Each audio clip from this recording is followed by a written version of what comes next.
ये ध्यान सूत्र कहता है, meditation happens when you are no longer attached to anything. ध्यान तब घटता है जब तुम किसी भी बात से आसक्त नहीं रह जाते, अटैच्ड नहीं रह जाते।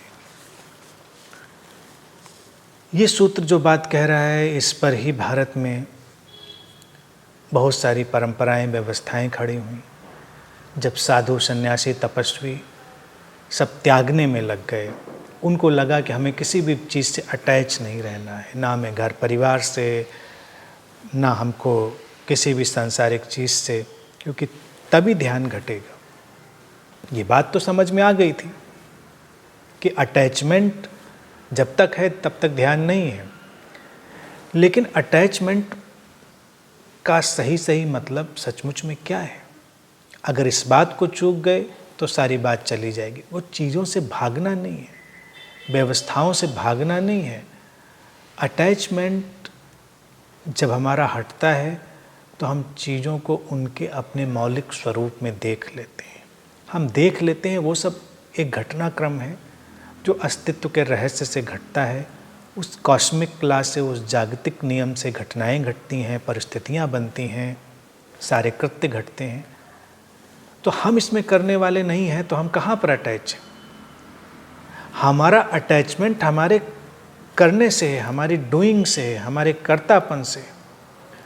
तो जब किसी भी चीज़ से हम अटैच ना रहें, जो सूत्र बात कहता है, हर चीज़ से, हर बात से अपना अटैचमेंट विड्रॉ कर लें, तो ये चीज़ों की तरफ जाना नहीं है, ये व्यवस्थाओं की तरफ जाना नहीं है, ये अपनी समझ में जाना है।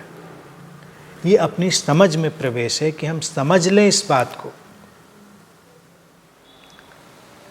इस बात को समझ लें कि सब घट रहा है, परिस्थितियाँ, कृत्य, जीवन का सारा ढांचा, और उसमें हम कर्ता नहीं हैं, हम साक्षी हैं। हम जितना गहरे इस अकर्ता भाव में प्रवेश करते हैं, उतना ही हमारा अटैचमेंट गायब हो जाता है। तो भागना तो इसमें कहीं रहा ही नहीं। भाग कर भी अगर किसी को लगा कि वही कर रहा है, यानी कि भागने में भी उसको लगा कि वो भाग रहा है, त्यागने में भी उसको लगा कि वो त्याग कर रहा है, अटैचमेंट को विड्रॉ करने में भी अगर उसको लगा कि मैं अटैचमेंट विड्रॉ कर रहा हूँ, तो अटैचमेंट कायम है, आसक्ति कायम है। आसक्ति का विदा होना इसी समझ पर आधारित है कि हम करने वाले नहीं हैं, सब घटता है, जीवन घटा है, संबंध घटे हैं, ये पूरी अस्तित्व की लीला घटी है। तो इसमें क्या है भागने जैसा, और इसमें क्या है आसक्त होने जैसा? हम तो बस इसको देखने वाले हैं, हम इसके विशुद्ध दृष्टा हैं। इतनी सी बात बस समझ में आई तो ध्यान घटा, और फिर किसी भी बात से, किसी भी तरह से हमको लड़ाई नहीं लड़नी है। पुराने धर्मों में जो घर छोड़ के और अपनी हर भौतिक सुख सुविधाओं को छोड़कर लोग जाते रहे, उन्होंने इसी चीज़ का अभ्यास करने की कोशिश की। लेकिन शुरुआत में कभी किसी के लिए सहयोगी हो सकता है ये रहा हो, लेकिन फिर धीरे धीरे नासमझी में ये चीज़ बदल गई।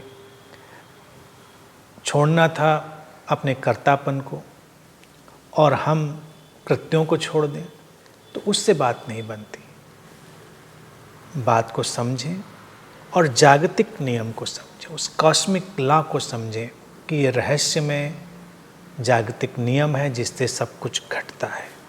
बस उसको देखा, हम अपने अंदर दृष्टा बने, साक्षी को हमने उदित होते हुए पाया, और सारा अटैचमेंट विदा हो गया, सारी आसक्ति तिरोहित हो गई, और फिर जो बचा वही विशुद्ध ध्यान है।